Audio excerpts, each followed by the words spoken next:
आलं लक्षात? ते कुणाचा भोग सांगायला मी? देवाच्या मायबापाचा. राजा दशरथाचं तर आप तुम्हाला प्रमाणच माहित आहे. कर्मे राम वनवासा गेला, कर्मे वियोग घडला सीता देवी. सीता देवीला का वियोग घडला वगैरे तर लांब जात नाही मी. 10:30 वाजतील कुठं बेजार पडता मला तरी तुम्ही.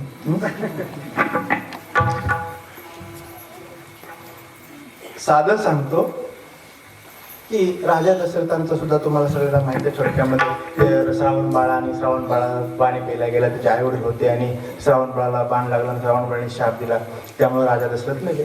म्हणजे राजा दशरथ जेव्हा मेले तेव्हा एक बी पुत्र जवळ नव्हता. आणि राजा दशरथ म्हणजे कुणाचा बाप? देवाचा बाप. देवाचा बाप असताना सुद्धा राजा दशरथ जेव्हा मेले तेव्हा त्याला चंदनाची लाकडं होती, सुगंधी तेल अंगाला लावली होती आणि राजा दशरथला जाळलं. कुठे जाळलं? शेवटी गावाचे बाहेर. कुठे जाळलं? म्हणजे एवढा मोठा देवाचा बाप आहे म्हणून त्या राजदरबारात जाळलेलं नाही बरं का, हे लक्षात ठेवा. देवाच्या बापाला बाहेर काढले म्हणजे आपली काय अवस्था? याची चिटकून राहायची गरज नाही सांगता.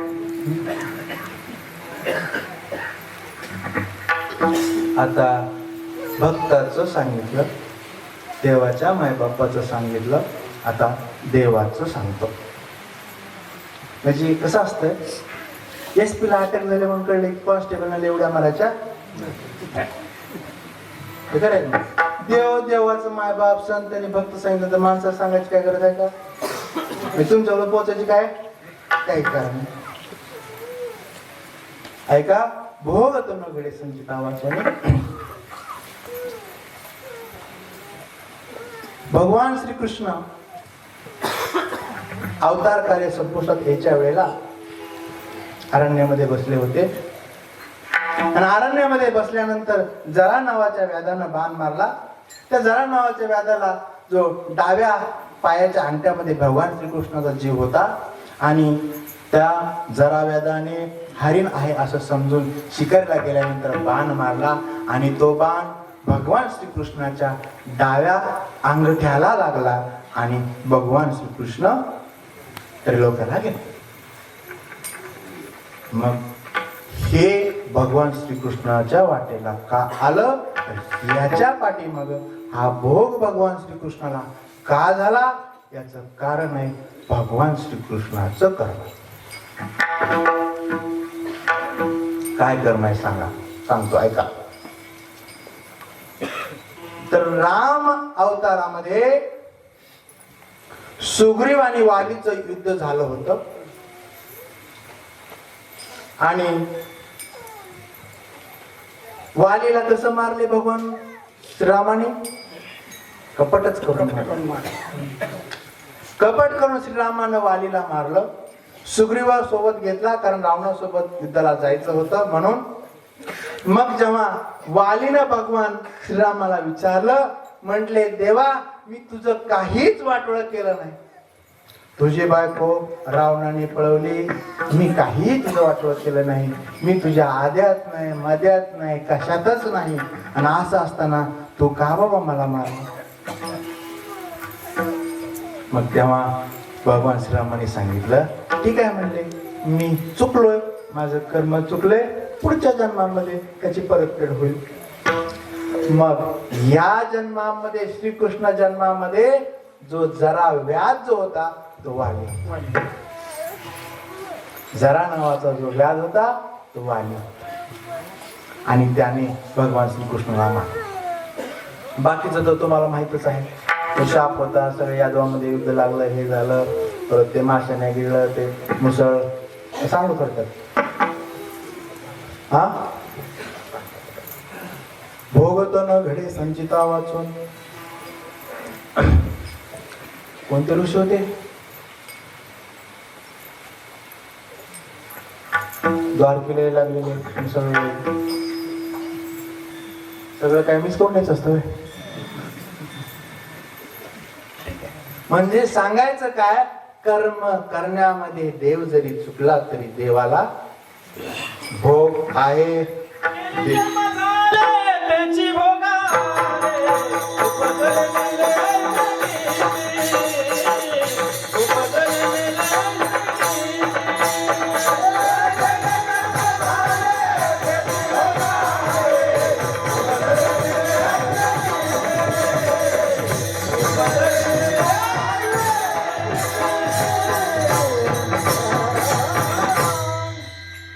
कर्म देवाने केले तरी त्याला भोग आहे, देवाच्या मायबापाने केले तरी त्याला भोग आहे, भक्ताने केले तरी त्याला भोग आहे, संतांनी केल्यानंतर भोग आहे का?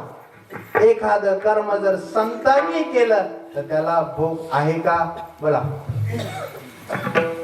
आहे.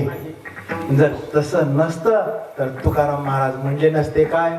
बहुदुरवरी भोगविले भोगा, आता पांडुरंगा सोडवावे.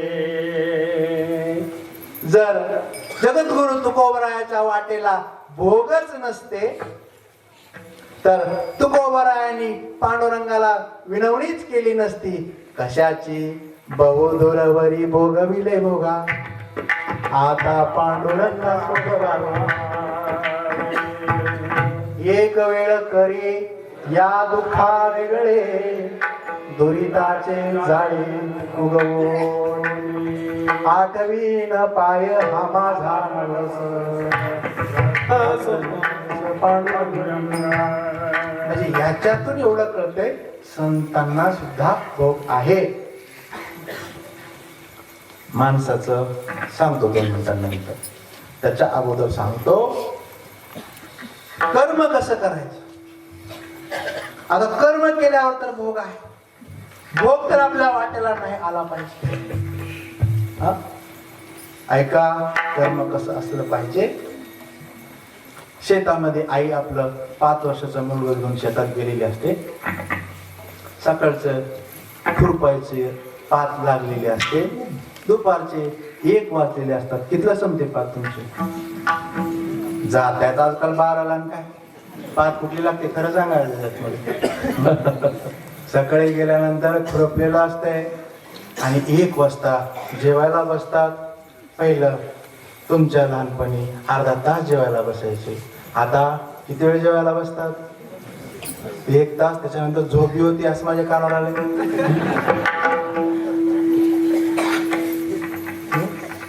आणि मग ती आई आणि ते 5 वर्षाचा मुलगा, आईची पात लागली आणि ते माय मावल्या त्या आंब्याच्या झाडाखाली जेवायला बसल्या. आणि त्या आंब्याच्या झाडाला लागूनच ते एक विहीर होती. तो मुलगा उठला, उठून त्या विहिरीच्या काठावर गेला आणि विहिरीकडे असं पाहिलं. पाहिल्यानंतर त्या मुलानं काय केलं? आईला बोलावलं, आई आई इकडे ये, आई आई इकडे ये. आणि कुठलीच आई मुलानं बोललं जात नाही असं नाही. विठाला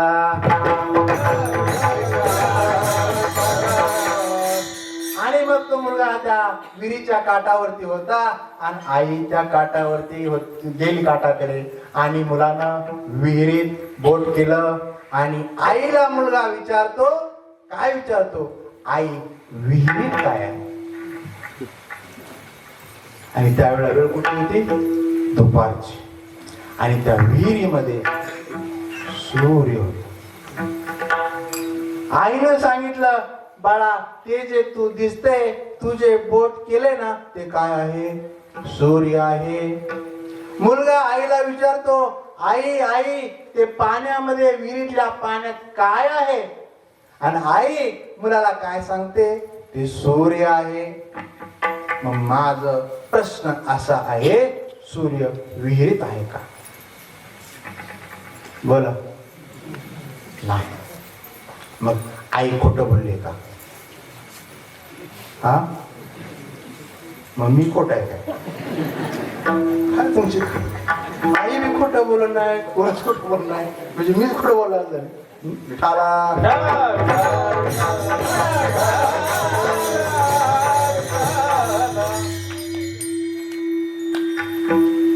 माऊली ज्ञानोबर आहे त्या दृष्टांताला सुंदर अशी ओळी देतात.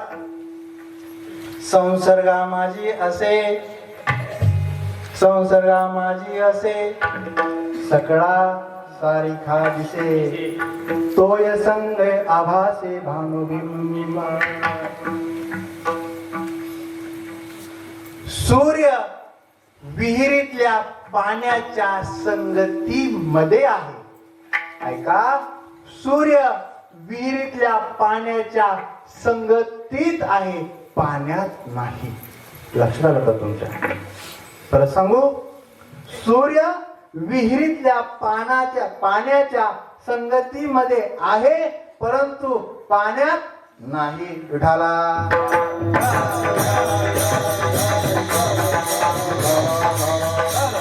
कसं कर्म करायचं? संसर्गा माझी असे सगळा सारिका दिसे, तोय संगे आभासे भानुबिंब. भानुबिंब म्हणजे सूर्याचं प्रतिबिंब, भानु म्हणजे सूर्य. आणि त्या विहिरीमध्ये त्या सूर्याचं प्रतिबिंब जे पडलेलं आहे ना, तो सूर्य नाही, परंतु सूर्याचं प्रतिबिंब त्या विहिरीमध्ये आहे. सूर्य पाण्याच्या संगतीमध्ये आहे, पण पाण्यात नाही. त्या पद्धतीनं आपण आपली कर्म केली तर भोग वाटायला येत नाही.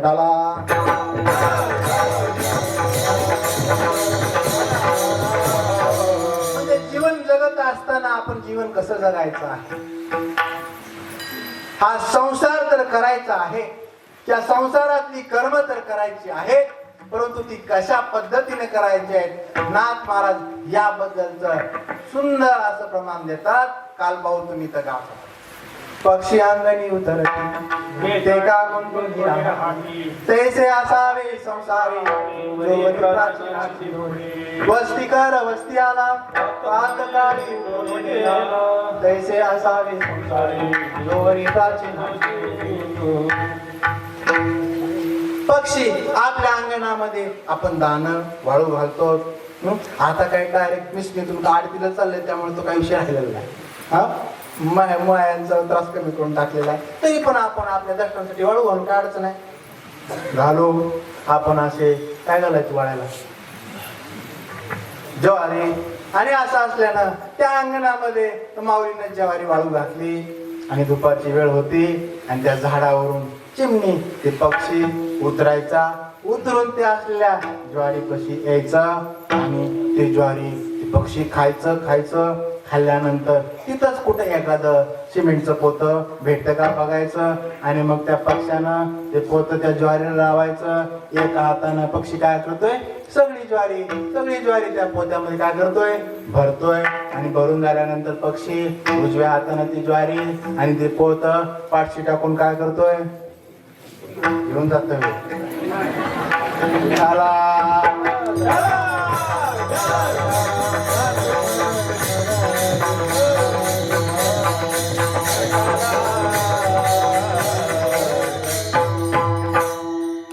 गाव माझं आहे, मला टाइम नाही दाखवायचं. तुम्ही चालेल किती म्हणता शेवट भोगायचं तुम्हाला येतो वाटत का आहे का? तर पक्षी काय करतो, त्या ज्वारीच्या दाण्यात पशी येतो आणि पोट भरलेले दाणे घेतो आणि उडवून जातो. तो जास्त काही करत बसत नाही. आपण काय करतो म्हणजे काय कशासाठी चाललंय काय नाही, म्हणजे आता फक्त एवढं पोराचा एकदा अक्षता पडला की मी आपलं बाजूला पडतो. पोराचा अक्षता पडतो, पोराला मुलगा होतो आणि मुलगा झाल्यानंतर मग आजोबा म्हणतात काही सुद्धा नाही बघा, आता फक्त एकदा नाताचं लग्न बघितला तर मी मोकळा झालो. एवढं लय लांबायचं नाही बघा, तुम्हाला सांगावलं मी सगळं. फक्त पोरापुरतं म्हणायचं लय ना तू परत त्याचं परतून आणि ते आणि निघाले काय ते परतून तोंड बघितलं चांगलं असतं म्हणजे ते काळ राहिलेलं नाही आता.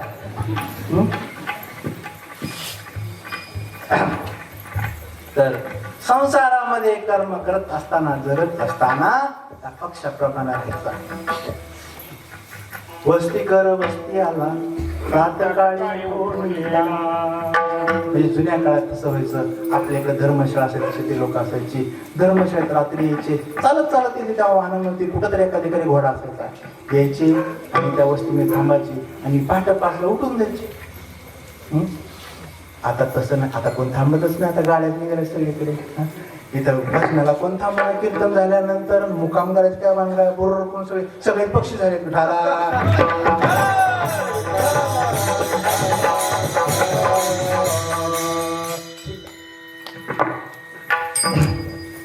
आता माणसाचं थोडं सांगू. त्याच्या अगोदर कर्म वेगवेगळे असतात. ज्या स्वरूपाचं कर्म माणूस करेल त्या स्वरूपाचा त्याला भोग मिळतो. समजा आपल्या वाचेनं आपण समोरच्या एका माणसाला शिवी दिली तर तो काय करणार आहे? कानाखाली जाळ काढणार आहे, तत्काळ फळ मिळते. रामकृष्ण हरी म्हणजे ते काय म्हणणार आहे? रामकृष्ण हरी म्हणजे आपल्या वाणीने जे कर्म केलंय त्या कर्माचं प्रतिक्रिया लगेच भोगायला लागते. त्याला वाचिक कर्म असं म्हणायचं. काही कर्म म्हणजे शरीरानं जी कर्म केलेली आहे. तुम्हाला एक सांगू, ज्या शरीराच्या अवयवानं कर्म केले त्यालाच ते भोगावं. डाव्या डोळ्यानं वाईट कर्म केलं, डाव्या डोळ्यालाच भोगावं लागतंय. डाव्या हातानं वाईट कर्म केलं, डाव्या हातालाच भोगावं लागतंय. जिभेनं वाईट बोललं, वाचा गेली, पंगू झालो, म्हणजे मुका झालो, वाचा गेली, तो पंडित म्हणजे जे कर्म करू त्या त्या कर्मानुसार तो भोग आपल्याला वाटेला येतो. कायिक कर्म, आपल्या शरीरानं जर एखादं कर्म केलं तर त्या कर्माचा भोग आपल्या वाटेला येतो. ऐका, घड्याळ दिलेला आहे आता मलाही कळते थोडस. एक साधा दृष्टांत देतो. असं केशेगाव सारखा मोठं एक राज्य असतं. त्या राज्यामध्ये एक राजा असतो आणि त्या राजाला प्रत्येक दृष्टांतामध्ये एक राजपुत्र असतो. आपल्याही दृष्टांतात राजपुत्रच आहे. आणि त्या राजवाड्याच्या बाजूला उजव्या हाताला एक महादेवाचं मंदिर असतं आणि त्या महादेवाच्या मंदिरामध्ये असंच आपल्या माळी भाऊजी सारखा एखादा साधारण भोळा पूजा करणारा एक ब्राह्मण पुजारी असतो. नित्य नेमानं रोज पहाटे 5 वाजता घंटी वाजवायची, महादेवाची 24 तास पूजा करायची. ओम नमः शिवाय, ओम नमः शिवाय, महादेवाचं चिंतन करायचं. आणि हे चिंतन करत करत त्याने परत एके दिवशी राजाला बोलवलं. राजाला सांगितलं, म्हटले राजा, आता राजपुत्र उपवर झालेला आहे तर त्याचं काय करावं लागेल? लग्न करून टाकलं पाहिजे. आणि आपल्या शेजारच्या राज्यामध्ये जो राजा आहे त्याची राजकुमारी अत्यंत सुंदर आहे. आपल्या मुलाची एकदम लक्ष्मी नारायणासारखी जोडी शोभणारी आहे. तर आपण लग्न लावून टाकूया. आणि खरोखर राजानं मोठ्या धामधुमीमध्ये त्या राजपुत्राचं आणि राजकन्येचं लग्न लावून दिलं. लग्न झालं, सगळे जेवून गेले. फक्त त्या लग्नामध्ये जेवून गेलेल्यांनी जेवणाला नाव ठेवली नव्हती. विठाला. आणि मग लग्न झाल्यानंतर लग्नाच्या रात्री तो राजपुत्र आणि राजकन्या आपल्या शयनगृहामध्ये होते. ऐका, शयनगृहामध्ये असते. मग शयनगृहामध्ये असताना दोघे काय बोलल्यानंतर ते झोप लागल्यानंतर झोपी गेले.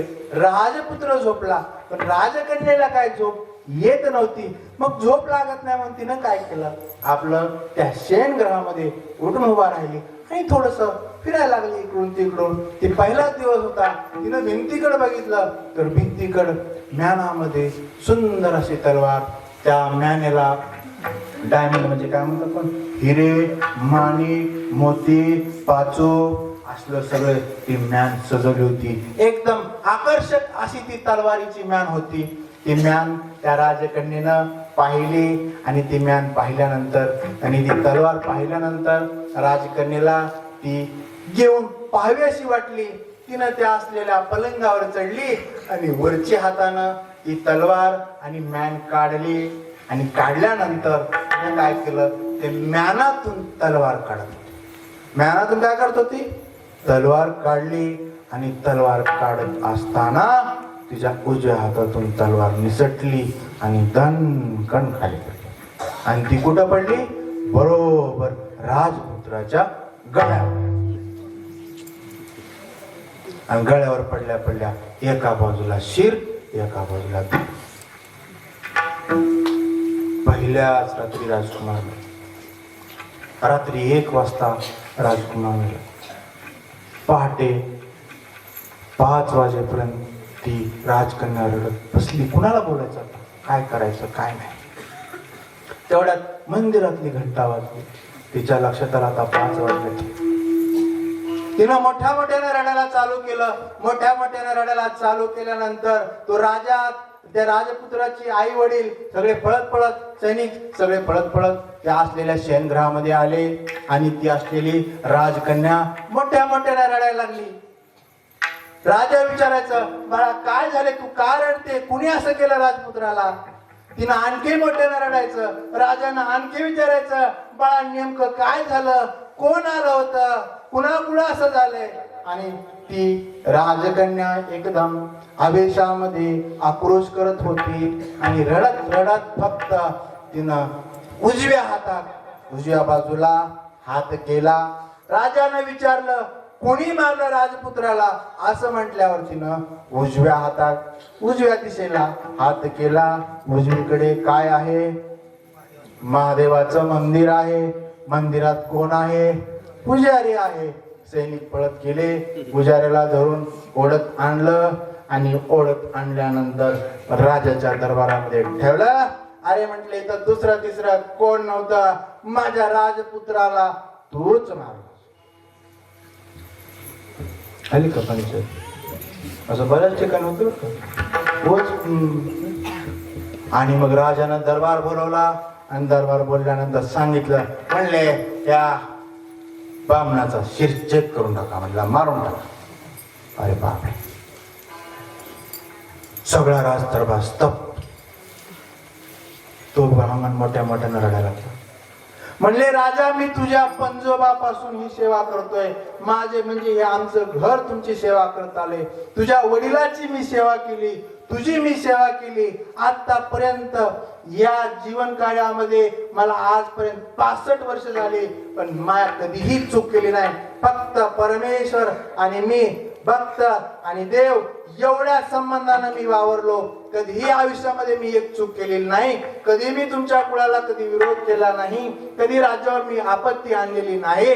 आणि असं असताना राजा माझा शिरच्छेद केला जातोय, मला मारलं जातंय, हे योग्य नाही. मग बाकीच्यांनी थोडं समजून सांगितल्यानंतर ठीक आहे म्हणले, एक काम करा. काय? हे ना उजव्या हातानं मारले म्हणले राजपुत्राला, याचा उजवा हात कलम करा. आणि त्या असलेल्या ब्राह्मणाचा उजवा हात काय केला? कलम केला आणि कट केला. आणि त्याला सांगितलं, त्याला शिवेच्या बाहेर नेऊन टाका. आपल्या राज्यात त्याला स्थान देऊ नका. आपल्या राजपुत्राचा खरा मारेकरी हा ब्राह्मण आहे. ब्राह्मणाला वाईट वाटलं. ब्राह्मण खरा मारेकरी होता नाही. ब्राह्मण गेला, फिरत फिरत फिरत फिरत फिरत फिरत दुसऱ्या राज्यात गेला. तिथेच एक असं अरण्यामध्ये एक सात्विक ऋषी बसलेले होते. आणि त्या ऋषीपाशी जाऊन हा ब्राह्मण मोठ्या मोठ्यानं रडायला लागला. म्हणले, ऋषी महाराज, मी माझं 65 वर्षाचं आयुष्य फक्त भगवान परमात्म्याची सेवा करण्यामध्ये घालवलं. या वाणीनं कुणाला वाईट बोललो नाही, या हातानं कुणाचं वाईट केलं नाही, या डोळ्यानं काही वाईट पाहिलं नाही, या कानाने वाईट ऐकलेलं नाही.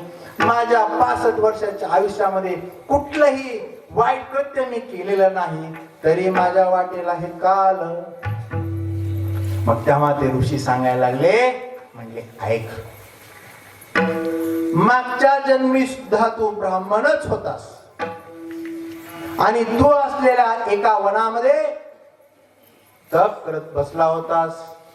त्यावेळेला काय झालं म्हटले, एक पारधी त्या गायीच्या मागे लागला होता. गायीला कापायचं होतं आणि तू डोळे उघडलं तेव्हा गाय तुझ्या समोरून तिकडे गेली. आणि तो शिकारी तुझ्या समोर आला आणि शिकाऱ्याने तुला विचारलं, गाय कुणीकडे गेली? तेव्हा तू काय केलंस? तोंडाने काही बोलला नाही, फक्त हाताने काय केलं होतं? उजव्या बाजूला गेली असं म्हणून सांगितलं होतं. त्यामुळं तुझ्या वाटेला, उजव्या हाताच्या वाटेला जे पाप आलं होतं, त्या पापाच्या कर्माचा हा भोग आहे. त्यामुळे तुझा उजवा हात गेला. म्हणले, ठीक आहे, म्हणले, माझं काय अडचण नाही. म्हणले, पण ठीक आहे, केले तुम्ही म्हणताय म्हटल्यानंतर काय हरकत नाही. पण म्हणले, तो राजपुत्र का मेला? ऐका, जागरच कडो के कळलं का? हे प्रश्न विचारू नको का मला तुम्ही? बिनकामाच ब्राह्मण गेला नाही, कळालं तुला काय झालं. पण राजपुत्र का गेला? तर तो राजपुत्र दुसरं तिसरं कोण नव्हतं, तो गाईच्या मागे लागलेला शिकायला. आणि ह्याच्या पलीकडे जाऊन सांगू, ती राजकन्या कोण होती? ती मागच्या जन्मातली गाय होती. विठाला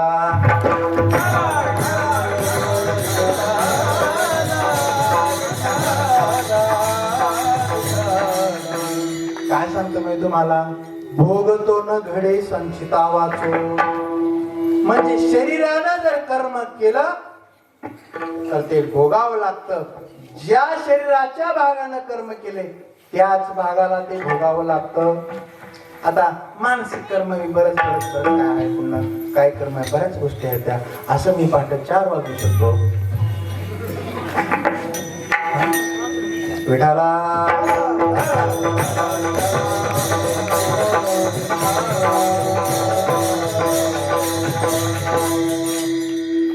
म्हणून जगद्गुरु तुकोबारा या अभंगामध्ये सांगतात,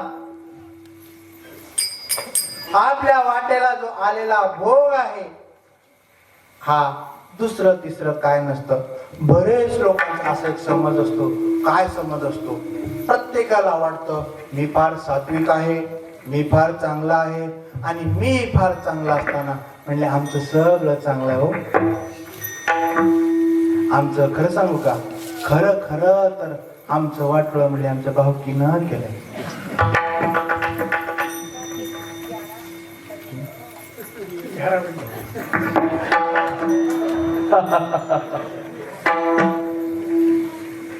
मग काही जण म्हणते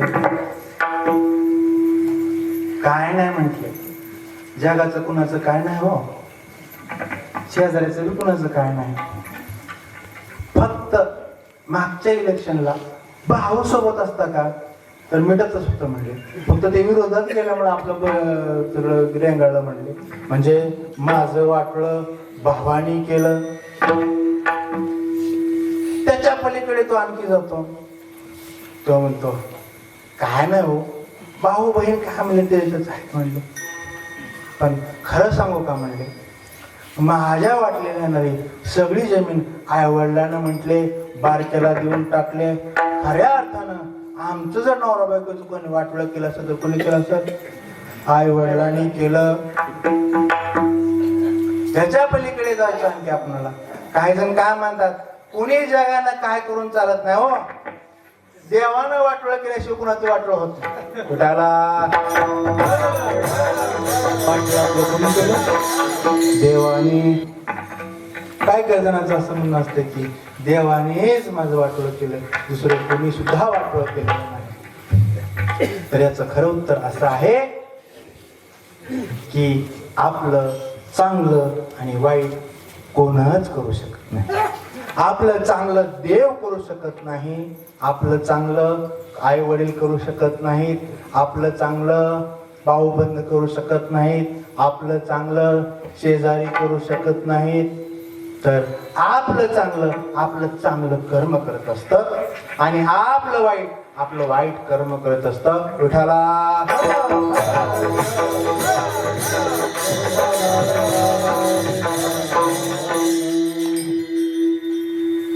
म्हणजे कर्म ही अशी गोष्ट आहे, तुम्ही ठरवा 2 मिनिटाचं पुढं. कर्म अशी गोष्ट आहे की कर्मावर हे सगळं आधारित आहे आणि कर्मामुळेच आपल्याला प्रारब्धाचा भोग येतो. एक सांगतो मी, दान कर्म जे आहे, दान केलेल्या कर्माचा भोग कसा एवढा शेवटचा दृष्टांत देतो. ऐका सगळेजण जरा लक्ष देऊन,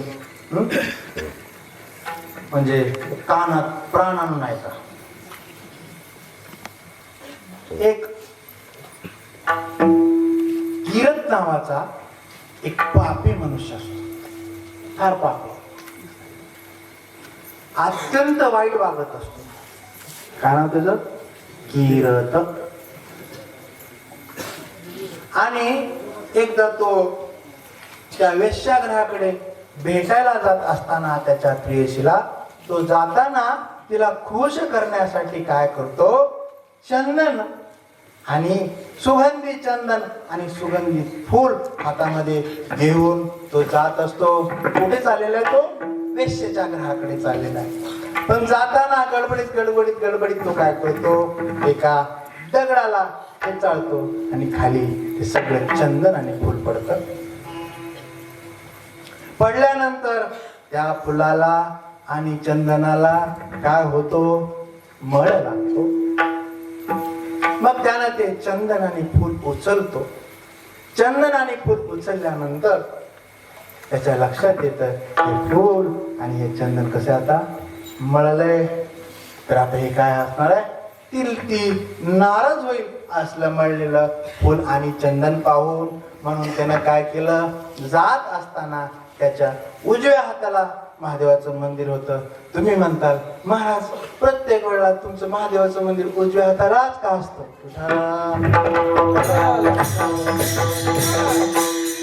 उजव्या हाताला असलेलं बरं असतं. आणि मग त्यानं ते मळलेलं चंदन आणि फूल नेऊन त्या महादेवाच्या पिंडीवरती वाहिलं आणि तो काय झाला, मरून गेला. म्हणजे लगेच नाही, मी येतं म्हणजे तुम्हाला सगळं सांगू का, ते फुल टाकून घरी कसा गेला, गाडी कोणती नेला, ती घरी गेल्यावर मेलेला, मंदिरात मेलेलं नाही. आता एवढं किती लांब व्हायचं, त्याला परत चालायचं त्रास आणखी.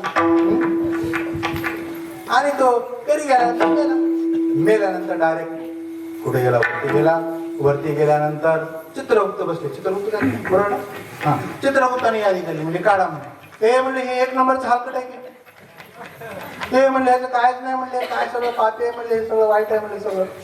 आणि सगळी त्याची पानं तपासली 100 पानं तपासल्यावर शेवटच्या पानावर निघालं.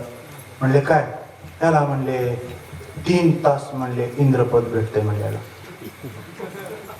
लोक म्हणते कशामुळं, आधी सुगंधी फुल आणि चंदनीनं महादेवाला वाहिले. म्हणजे टेन्शन मध्ये आला, ही अवलाद मी कशी उचलली माझे मला माहिती. चित्रगुप्त काय एवढं वाढवा लागला, पटकन उतरून हे नरकात टाकून दे की बाबा. चित्रगुप्त काय नरकात टाकला, त्यात चित्रगुप्तला सांगायला लागला बाबा ह्याचं पटकन काय ते सांग. मग त्याने सांगितलं त्याचं बाकीचं सगळं आयुष्य नरकातलं आहे म्हणजे. पण 3 तास म्हणजे ह्याला इंद्रपद मिळते म्हणजे याच्या नशिबानुसार. ठीक आहे, त्याला बोलवलं. कुणाला, काय नाव त्याचं, किरत, हा विसरू नका. किरतला बोलवलं. किरतला बोलवल्यानंतर चित्रगुप्ताच्या समोर किरत बसला. किरतला सांगितलं, अरे म्हटले किरत, तुला 3 तास इंद्रपद आहे आणि उरलेलं सगळं काय नरक आहे. त्याने म्हटले देवा, तिथं बशीला नाही म्हणते, चालू बाबा मला काय माहित नाही तिथं बशीला आहे का नाही, माझ्याकडे बी नाही चालत बशीला सरकारी नोकरीमध्ये असलं.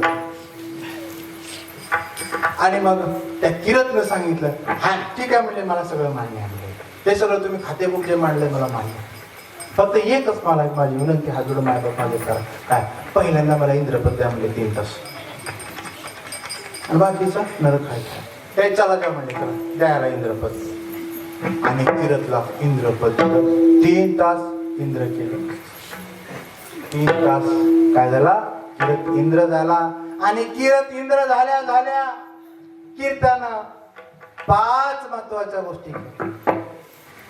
किरत इंद्र झाल्या झाल्या सेवक आले आणि सेवकाने सांगितलं, मला इंद्रदेवा तुम्हाला रंभा आणायची का, इंद्रदेवा तुम्हाला अप्सरा आणायची का, तुम्हाला काय आणायचं. इंद्राला म्हणले थांबा, फक्त आपल्याकडे 3 तास आहेत म्हणले. आता आपण कळते, तुम्ही एक महत्वाचं काम करा म्हणले. मी सांगतो त्या 5 जणांना बोलून घ्या.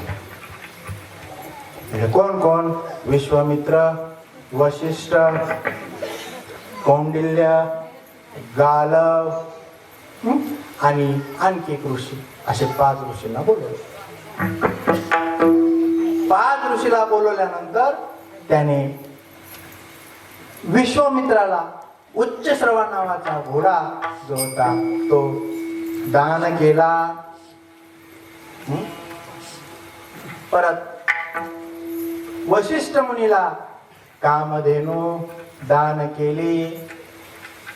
गालव ऋषीला चिंतामणी दान केला, कौंडल्य ऋषीला कल्पवृक्ष दान केला, आणि एक ऋषी होते त्यांना ऐरावत दान केला. ते ऋषी कोणते? बघा सगळं काय येतं का गुत घेतलं होय. आता ते गुत्याची पद्धत निघाली बरं का. म्हणजे मला एका ठिकाणी असं कळालं, म्हणजे तुमच्या इथे सप्त्याचे नियोजन कसं आहे काय नाही, म्हणजे आम्ही गुतच देऊन टाकले त्यांना. तर आता ते 5 ऋषी कोण आहेत मला पुढच्या वेळेस सांगा, नाही मी तुमच्या पुढच्या वेळेस सांगतो. एवढं मोठं दान केलं आणि नंतर त्यांना 3 तासानंतर काय झालं, लगेच खाली कोणीही असू द्या, ते पंतप्रधान का असं ना, एकदा खुर्ची गेली हे सगळं पोलीस बिलीस सगळं घरातून दुसऱ्याला मागायला सगळं. आणि त्याला उचललं म्हणजे संपलं म्हणले आता इंद्रपद. मग कुठं नरक काय राहिल्या तर शिल्लक नरक, आणि त्याला नरकात नेऊन टाकला. सगळा नरक भोगून झाल्यानंतर त्याला पुढचा जन्म मिळाला, आणि तो जन्म होता बळीराजाचा. विठाला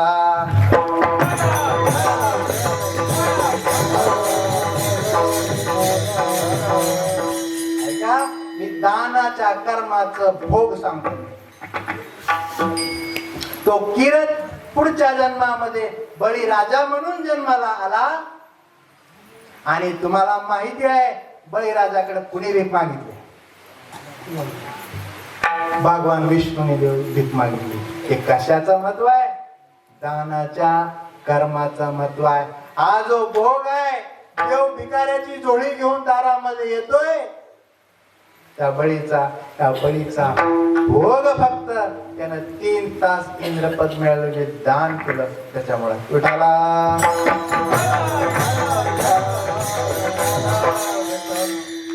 ऐका, आपण आणखी अभंगाच्या पहिल्या चरणाच्या अर्ध्या कडव्यामध्ये आहोत. काय?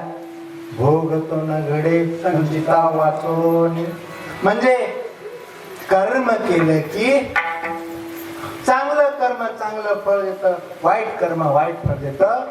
आणि म्हणून समाधान मानण्यासाठी तुकाराम आजच्या कीर्तनात आपण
या म्हणी भोगतो न घडे संचिता वाचोनी.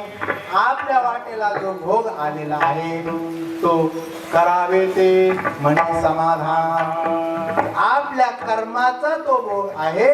कर्मामुळे संचित तयार झालं आणि संचितामुळे आपल्या वाटेला हा भोग आलेला आहे. त्यामुळं तो भोग आपल्या कर्माचा आहे ते मनाच्या ठिकाणी ठरवून समाधानाने राहू. आणि कुठल्याही प्रकारचा मनी म्हणून या मनी मानू नये आणि कसल्याही प्रकारचा खेद करू नका असं तुकाराम महाराज दुसऱ्याच्या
घडे संचिता वाचोनी करावे ते मनी समाधान. म्हणून या मनी मानू नये खेदू म्हणावा गोविंद. परमार्थाचं काम करत असताना लाज बाळगायला नाही पाहिजे, बरोबर का? पण आपलं उलट आहे, परमार्थात आपण लाज बाळगतो. पण या वर्षी माझ्या केशवगावच्या मंडळीसाठी तुम्ही सगळ्यांनी टाळ्या वाजवे. सगळे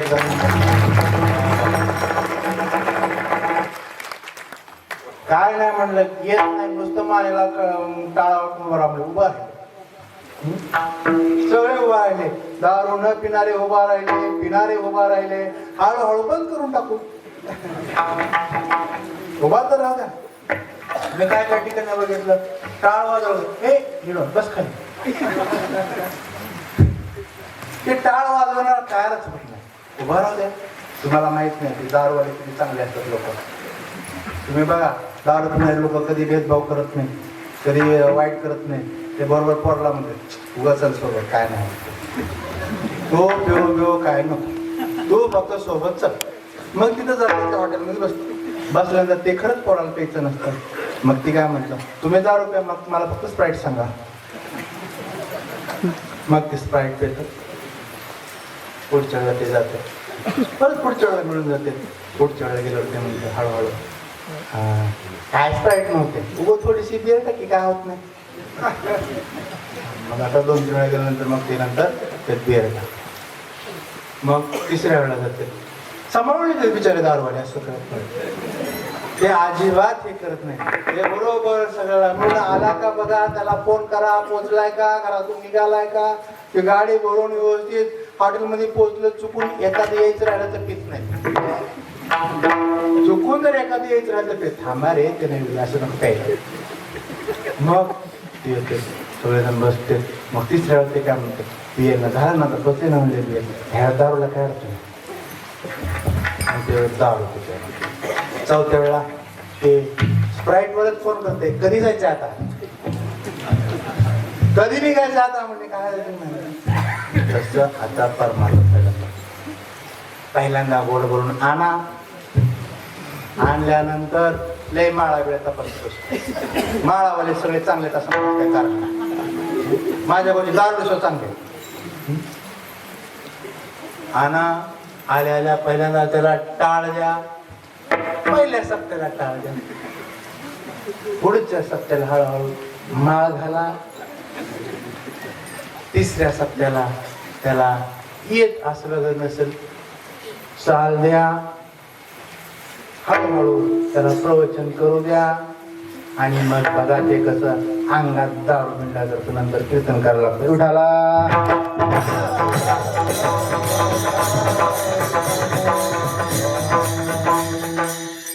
तर आपण सांगायचं महत्व असं आहे की आता वेळ झालेली आहे, तर कोणीही पूर्णपणे निसंकोच होऊन 2 मिनिट टाळी वाजवून पांडुरंगाचं भजन करायचं. सगळ्यांनी वाटते टाळ्या करा. विठोबार कुमार जय विठोबार कुमार.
आता सगळ्यांना आनंद वाटला, आता सुटलं कीर्तन करा.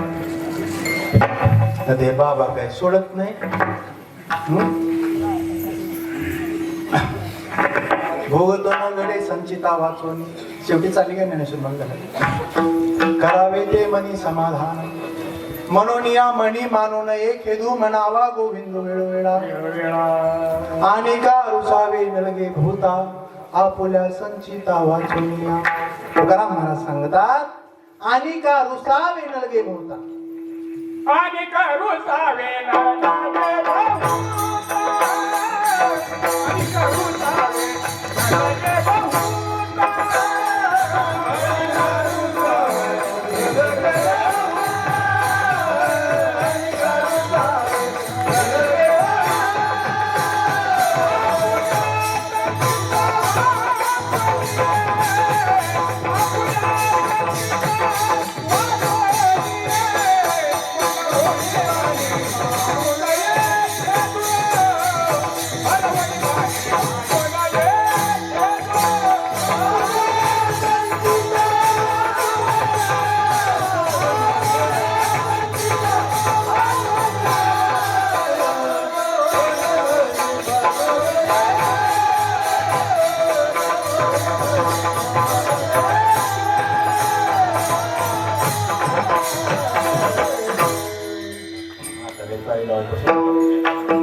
काही अडचण नाही, मला जायचं नाही पुढे. आणि का रुसावे नलगे बहुता आपल्या संचिता वाचुनिया. जगद्गुरु तुकोबराय सांगतात, आणि का रुसावे नलगे बहुता. अरे आपल्या वाटेला जो भोग आलेला आहे त्याच्यासाठी दुसऱ्यावर रुसण्याचं काही कारण नाही. आपण काय करतो, माझं वाटलं झालं पुन्हा इतरांना. तुकाराम महाराज म्हणतात, दुसऱ्यावर रुसायचं काही कारण नाही. कशामुळे आहे? आणि का रुसावे नलगे बहुता आपुल्या संचिता वाचोनिया. आपल्या वाटेला जो भोग आलाय तो आपल्या संचितामुळे आलेला आहे. त्यामुळे दुसऱ्या कोणावरतीही रुसू नका. आपल्या कर्माचा वाटेकरी आपल्याला जन्म देणारे आई वडील पण नाहीत, किंवा आपण ज्यांना देतो ते मुलंही नाहीत. त्याच्यामुळं कोणावरही रुसायचं काही कारण नाही. फक्त तुम्ही एक काम करा. काय करा? आपल्या वाटेला जे काही भोग आलेला आहे तो आपल्या संचिताचा भोग आहे असं समजा. आणि हा सगळा भोग भोगत असताना याचा भार काय करा? तुका म्हणे भार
भार गातल्यावरी होईल कैवारी नारायण.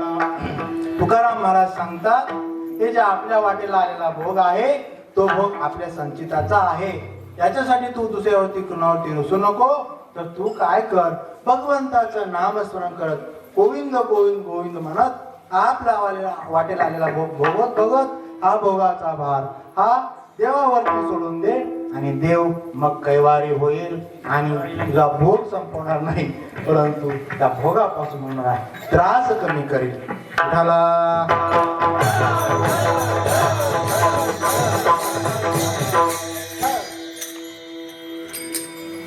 तर अशा पद्धतीनं आजची कीर्तन रूपी सेवा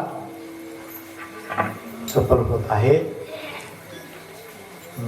पहिल्या दिवशी कोण कोण आले होते? ती काय एवढंच करायचं, संख्या कमी जाईल काय करायचं आपल्याला? मी जास्त बोलत नाही, ते टोपलं उडायचं नाही 7 दिवस. हे लक्षात आलं तुमच्या? एवढंच आजच्या कीर्तनामध्ये सांगतो. हा सप्ताह जो मी म्हणाला नाही, तुम्हाला एक सांगू का? एकानं काहीच होत नाही. आपला जन्म सुद्धा दोघांमुळे झालेला आहे. आई आणि बाप दोघं असल्याशिवाय जन्म होतच नाही. जन्मच आपला दोघांमुळे झालाय. एकामुळे कुठलं काम होतंय का? नाही. जेव्हा सगळ्यांनी मिळून केलं जातं तेव्हा हे काम होत असतं. आणि मग या वेळेचा सप्ताह करण्यामागं कुठलाही हेतू न ठेवता केलेला आहे. माझा पांडुरंगावरती विश्वास आहे. मी कीर्तन करायचं होता आणि मग म्हणले काही जण शंका डॉक्टर फक्त 1च वर्ष सप्ताह करणार आहे. असं काही नाही. जोपर्यंत ह्या जीवात जीव आहे तोपर्यंत हा मीराबाईचा संजीवन समाधी सोहळा माझा जोपर्यंत जीवात जीव आहे. पहिले आता मंत्रात गेलोय, वेळ मिळत नाही, कधी मोठा होईल कधी बारीक होईल, एका दिवस भूता द्यावा लागेल. पण सप्ताह करायचा, सप्ताह नाही पडायचा. सगळेजण मिळून आले, चांगलं वाटलं की नाही, जाऊ दे पाठीमागात सगळं विसरून जायचं. पाठीमाग सगळं विसरायचं. ते देवानं विसरणं हा गुण वाईट विसरण्यासाठी दिलाय आणि आठवणं हा गुण चांगला आठवण्यासाठी दिलेला आहे. आपण उलट करतो नेहमी सारखं. चांगलं एखादं किती बघू एकदा वाईट तेवढंच लक्षात ठेव. ते चांगलं बोंबलं नव्याने लोक गेले का. आता मग मी ह्याच्यापेक्षा आणखी मोठा मंडप टाकला, तुम्हीच नाही लोक आलो एकच वस्तू का आपलं सगळ्याच्या झालं बंद करतो आता ठेवत नाही. लय मोठी चांगली दोन सगळ्याच्या प्रेमाशिवाय. आणि तुम्हाला सांगू का केशेगावचे मायबापो, मी मुंबईवर इथपर्यंत येतोय ना फक्त तुम्ही मायबाप आहे असं समजून आणि निस्वार्थ भावाने म्हणून करतोय. आणि एक लक्षात ठेवा, पांडुरंगाच्या गादीवर उभा राहिलेलो आहे. केशेगावचं ह्या हातानं कधीच वाटवं करणार नाही. त्या ऐकताना सांगितलं होतं की केशेगावच्या मायबापांनी मी जिवंत आहे तोपर्यंत लेख मेलाय म्हणून सांगायचं नाही. तुम्हाला लय पोरांना काय केलं सुनानं केलं की बॅग भरायचं आपलं हॉस्पिटल काढायचं, टेन्शन नाही. त्यांना नीट करतो माझी. फक्त एकदा आपल्या डोक्यात एक खान बाहेर पडा. आणि कसं आहे हा मंडप कसा आहे माहित आहे का, रंगभरी कीर्तनात प्रेमी हरिदासनाथ तेथे असे समचरणाची शोभा. पांडुरंग परमात्मा ह्या भक्ती मंडपात उभा असतो. त्यामुळे इथं सगळ्या प्रकारचे लोक येऊ शकतात. हौसे गौसे नवसे चांगले. एकांना म्हणेल तू कीर्तनाला का आला, एकानं विचारलं ती म्हणेल मला ATM फोडायची सवय तेवढी घालवायची म्हणून आलो. एकांना म्हणेल मला चपल चोरायची सवय म्हणून ती घालवायची म्हणून आलो. इथं आल्यानंतर हा वाईट आहे तो वाईट आहे हे प्रकार करायचा. मग ते कोणी का असं आपले आपले झाले मग असू द्या, विसरून जाऊया सगळं. आनंदानं परत पुढच्या वर्षी याच्यापेक्षा मोठा मंडप करून इकडं पलीकडे कुठलीच जागा राहता का म्हणे. कसा बी पाऊस आला तर सगळ्याला पुढे पडू नये, टेंबी कुणाच्या अंगावर पडू नये, अशा पद्धतीने नियोजन करू. पण हे सगळ्याच्या नियोजनानं होतं. आपल्या सगळ्यात विश्वास पाहिजे. आपलं हे जायतच वाटलं झालं. केशेगावच्या परमार्थाला बापच राहिला नाही.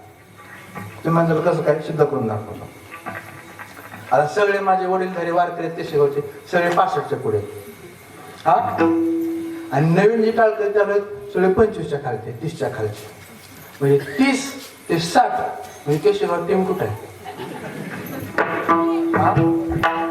काय सागर. म्हणजे आज आहे नातू आहे बापच नाही. त्याच्यामुळे हे वाटवलं.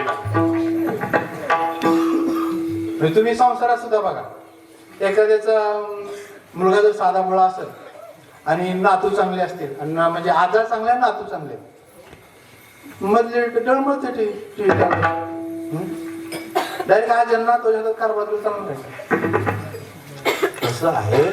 तर आता ह्या वर्षी ज्या झाल्या चुका त्या दुरुस्त करायच्या, मतभेद नाही करायचं. इथं येणाऱ्याच्या सगळ्याच्या पाया पडायचं, इथं सगळ्याला मान द्यायचा. तुम्ही म्हणायचं नाही त्यांना आम्हाला शेअर द्यायचा क्लास सगळ्याचं समाधान करायचं. फक्त आता सगळ्यांनी शपथ घ्या पुढच्या वर्षी कुठल्या वाट्या काढायच्या नाही. लय बेजार झालो मी 15 दिवस पहिले. मी मंत्रालयातून रोज 8 ते 11 3 तास फोनवर. त्याचा काय नाव घेत नाही आपण ठरले टोपल्याचं काय करायचं नाही कुठं 3 तास याच्यावरची. अरे परमार्थच आपल्याला कळलं नाही गेलाय. सगळ्याला मी समजायचं असं असं करू शेवटी नाराज होऊन मी टेन्शन तर हे नका करू. आज रामनाम नाही पाहिजे चांगलं वाटलं, सगळेजण आले, आनंद आहे ना सगळ्यात. हे सगळं देश विदेश सगळं सोडून टाका, आनंदाने परत एकत्र या आणि ह्याच्यापेक्षा मोठा सत्ता पुढच्या वर्षी आपल्याला करून दाखवायचा. आणि ते होणारच आहे. आणि मी एकदा करायचं म्हणलं करतो, मग ते कसं का असं नाही. फक्त एक आता तुम्हाला घरचं उदाहरण सांगतो. आता मी बरेच घरचे आहात म्हणून सांगायला होतं, दुसऱ्याच्या कीर्तन नाही सांगत. माझ्या लग्नाच्या वेळेला बायकोनी आहे भाऊ वाटत डॉक्टर करायचं. भाऊ म्हणले आपल्याला पसंत नाही करायचं नाही आपल्याला. आता मी बी तसंच होतं, मी बी कडकच आहे, मला तुम्हाला माहिती नाही. मी भाऊला म्हणलं भाऊ मी ठरवलं लग्न करायचं, त्याच्यामुळे आता मी करणार आहे. भाऊ म्हणजे मग तुझ्या लग्नालाच येत नाही, पण नारदाच्या काहीतरी बोलवलं. म्हणलं ठीक आहे येऊ नका. मी असं म्हणलं येऊ नका. झालं सगळं ठरलं. मग भावानी पुढे होऊन केलं, ते शिकलेलं आहे त्यांनी आपलं केलं व्यवस्थित. सगळे दोघंही भावांनी आपलं पुढे होऊन सगळं ते लग्न त्यांना समज आहे. लग्न मोठं झालं, सगळं झालं, सगळे आले. मग लग्न होऊन झालं, महिना गेला. मग भाऊ म्हणू लागले सगळ्या सुनामध्ये माझी धाकटी सून सगळ्यात वाढ. सगळ्या सुनामध्ये माझी धाकटी सून सगळ्यात वाढ. पहिल्यांदा काय होते भाऊ नाराज होते, नंतर काय म्हणाले तसं तुम्ही परमार्थातले माझे मायबाप, तुम्हाला जी मी म्हणतो आहे किंवा मी रागानं बोललो असेल किंवा आणि काय बोललो असेल, फक्त आता चांगलं वाटायला का नाही एवढं मला सांग. हा चांगलं वाटायला का नाही. तर तुम्ही आता जुन्या पद्धतीचं जरा बंद करा. आता चाल जुन्या पद्धतीचं तुम्हाला लँडलाईन फोन करता बघू तुम्ही सगळ्या मोबाईल घ्यायला कळानं सर्व बदललेला आहे. आता वयस्कर लोकांना ते व्हॉट्सअप टाकायला येत नाही. व्हॉट्सअपवरून मेसेज दुसऱ्या टाकायला एक माणूस शोधावा लागते इकडे अगोदर. ही माझा मोबाईल असा आहे आणि तू काय करायचं आहे, ही काय करायचं आहे, ही आपल्या समुद्राला मेसेज पाठव. म्हणजे आता बदललेला आहे, त्या काळात बदला. मला कुठलाही कुणाच्या हातून काय घ्यायचं म्हणून नाही, कुणाच्या हातून काय नाही, फक्त चांगलं करायचं आहे. केशेगावचं चांगलं करायचं एवढाच विचार आहे. आणि त्याच्या बदल्यात तुमच्या पण चहाची अपेक्षा नाही. विठाला